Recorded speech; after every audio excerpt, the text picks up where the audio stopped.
अस्सलाम वालेकुम नाजरीन, आपका होस्ट मिर्ज़ा रमज़ान बेग हाज़िर खिदमत है। आप देख रहे हैं न्यूज़ व्यूज़। आज सुप्रीम कोर्ट का बड़ा फैसला सामने आ गया है, जिसमें स्पीकर डिप्टी के उन्होंने जो रूलिंग थी उसको कल अदम करार दे दिया और परवेज़ इलाही को वज़ीर आला पंजाब मुंतखब कर दिया और बाकायदा तौर पर नोटिफिकेशन भी जारी कर दिया गया है।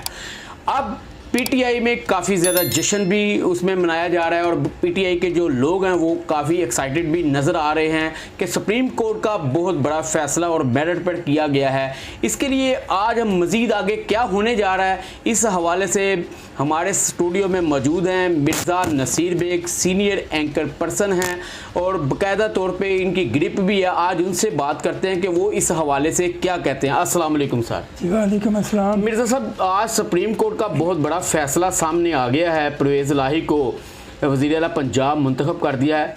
सियासी असरात और माशी क्या होंगे? अब आपका सवाल बहुत अच्छा है।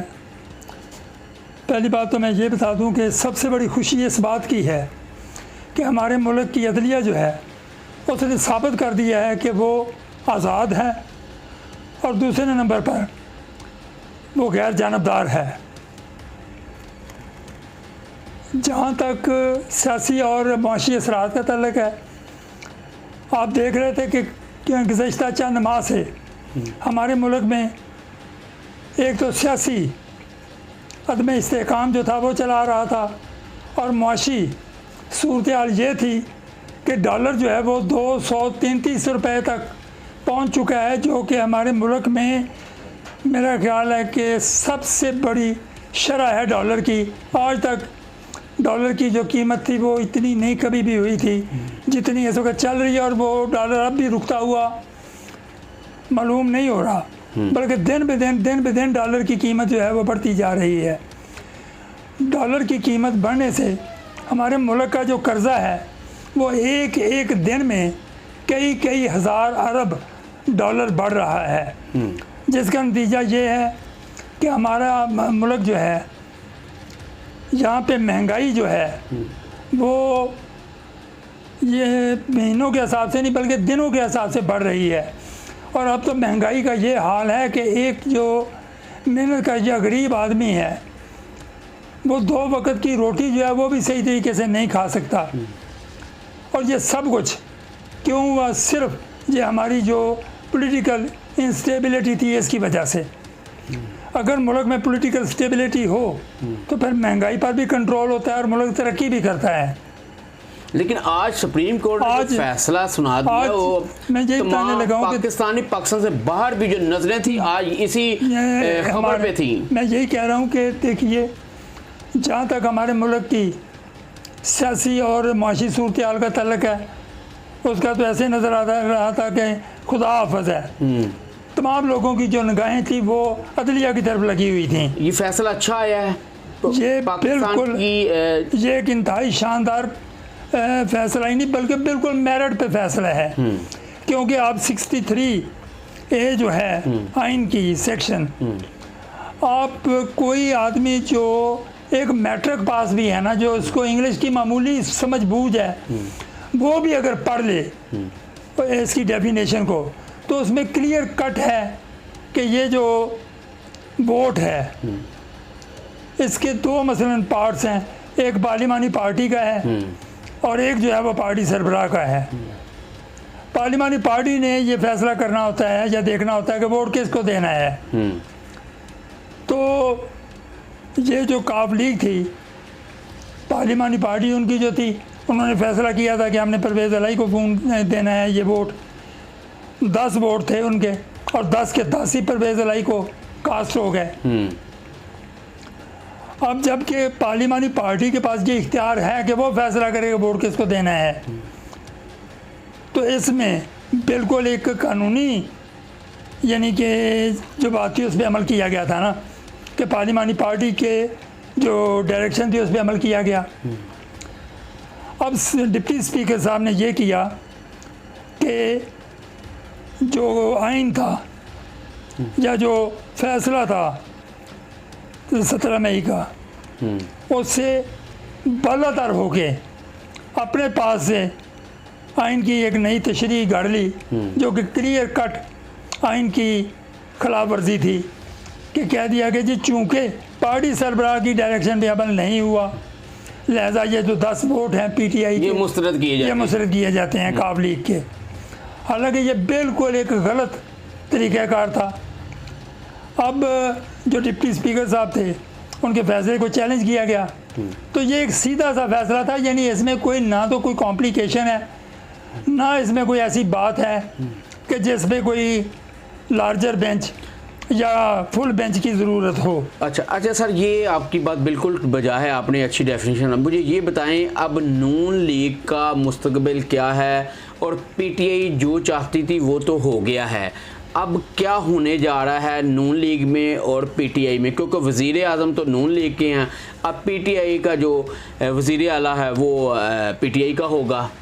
देखिए, ये ठीक है कि मुस्लिम लीग नून जो है उनका वज़ीर आज़म है मुल्क का, मियाँ शहबाज शरीफ। यस।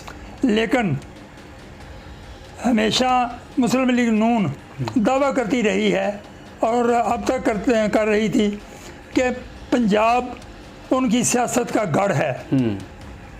लेकिन ये जो हाल ही में इलेक्शन हुआ है, ज़िमनी इलेक्शन हुए हैं, बुरी तरह उन इलेक्शनों ने साबित कर दिया है कि पंजाब अब मुस्लिम लीग नून का गढ़ नहीं रहा। ठीक है। तो इस तरीके से पार्टी में जो इन्हेतात है वो तो शुरू हो गया, डिटीरियोरेशन तो शुरू हो गई है। सही। यानी आप लोगों का मुस्लिम लीग नून पे एतमाद नहीं रहा। तो इस वजह से मुस्लिम लीग नून को बहुत बड़ा धचका लगा है ज़िमनी इलेक्शनों में। दूसरे नंबर पे अब जो हुकूमत उनसे छिन गई है, हुकूमत चली गई, दूसरा बड़ा धचका है, हुकूमत चली गई मुस्लिम लीग काफ और पीटीआई के पास। तो इस तरीके से अब काफ लीग और पीटीआई पंजाब में अपने आप को मज़ीद मजबूत करने की पोजीशन में आ गई है।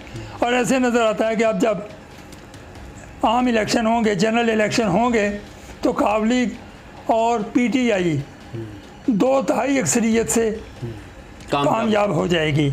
और इस तरीके से नज़र आता है कि पंजाब से मुस्लिम लीग नून और पीपल्स पार्टी का सफाया हो जाएगा।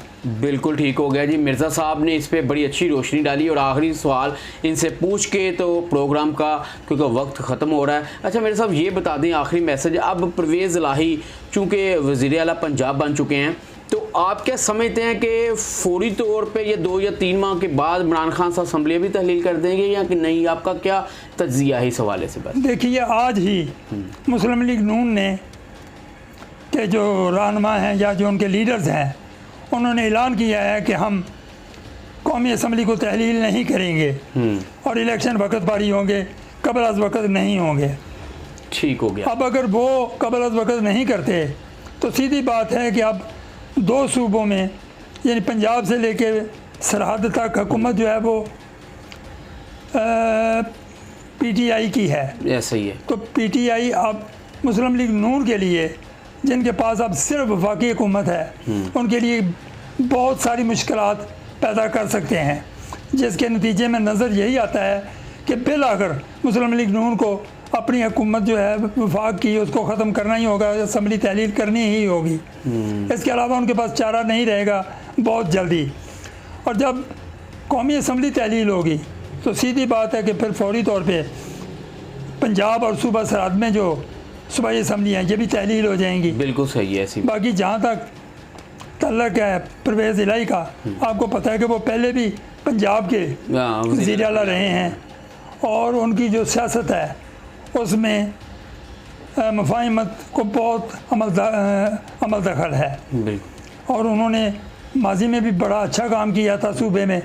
तो नज़र यही आता है कि जब तक उनके पास हुकूमत है वो आवाम की सही तरीके से खिदमत करेंगे। जी बिल्कुल जी। परवेज़ इलाही चूँकि पहले भी वज़ीर आला पंजाब रह चुके हैं और काफ़ी उनका तजुर्बा भी है, इसलिए वो आवाम के लिए एक अच्छा वज़ीर आला साबित होंगे। और आज के जो फैसले हैं, सुप्रीम कोर्ट ने जो फ़ैसला दिया है वो खुश आइंद है, इससे पूरी कौम भी खुश है, सियासी समाजी जो हल्के हैं वो भी काफ़ी एक्साइटेड नज़र आ रहे हैं। तब तक के लिए अपने मेज़बान मिर्ज़ा रमज़ान बेग को इजाज़त दीजिए। हमारे प्रोग्राम का हमेशा से फ़ीडबैक ज़रूर दिया करें ताकि हमें पता चल सके कि क्या खराबियां हैं।